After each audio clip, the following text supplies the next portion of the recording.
Hello everyone and welcome to the third week of TDEC's virtual summer camp. This week's activities are targeted at 6th to 8th grade, but we encourage viewers of all ages to follow along. Today is Wildlife Wednesday and we will be talking about fossils. Now, what are fossils and why should I care? Well, a fossil is any sort of remnant that preserves life. This can include things such as bones. It can be coral, such as this one here. It could also be tissue, like skin. It could really be anything that contributed to life.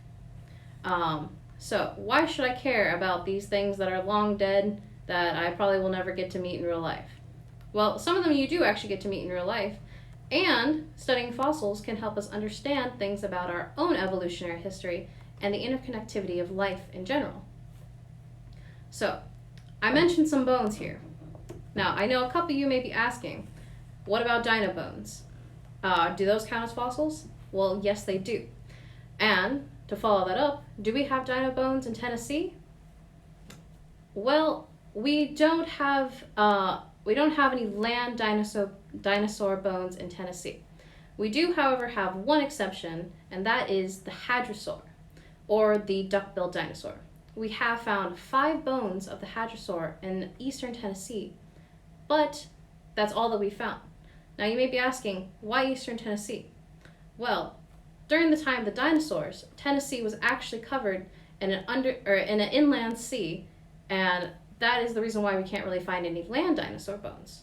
But on the eastern Tennessee, for a short period, it was actually uncovered, and they actually allowed land dinosaurs to travel through.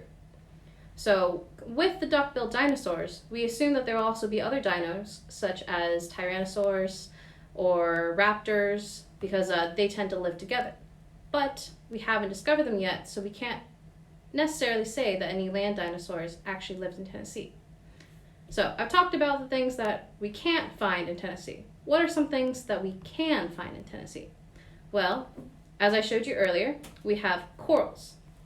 We also have these little pill bug looking kind of guys. They're called trilobites. You can kind of see on this one, I have a lot more detail on this one. Well, this one, he's kind of curled up on the side.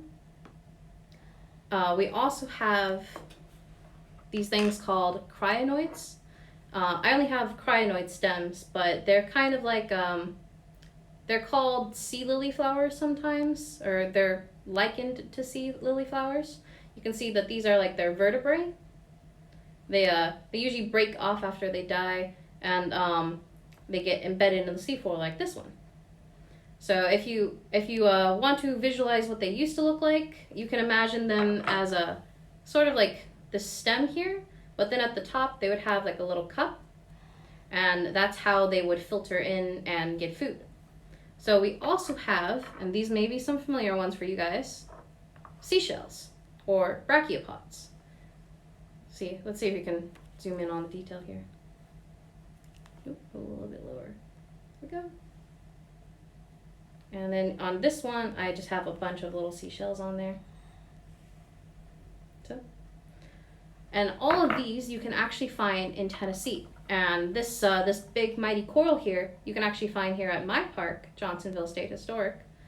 And I also want to say that if you're going to go fossil hunting, that you want to be careful about when you take out fossils from a park, because certain places fossils are protected and you can't actually take them out without legal consequences. So in that, I want to say that I still encourage you guys to go out and find fossils for yourself, because I believe personally that the discovery of fossils is actually one of the best part of going fossil hunting. As for that, I would like to thank you for watching today's Wildlife Wednesday, and please tune in tomorrow for Earth Friendly Thursday.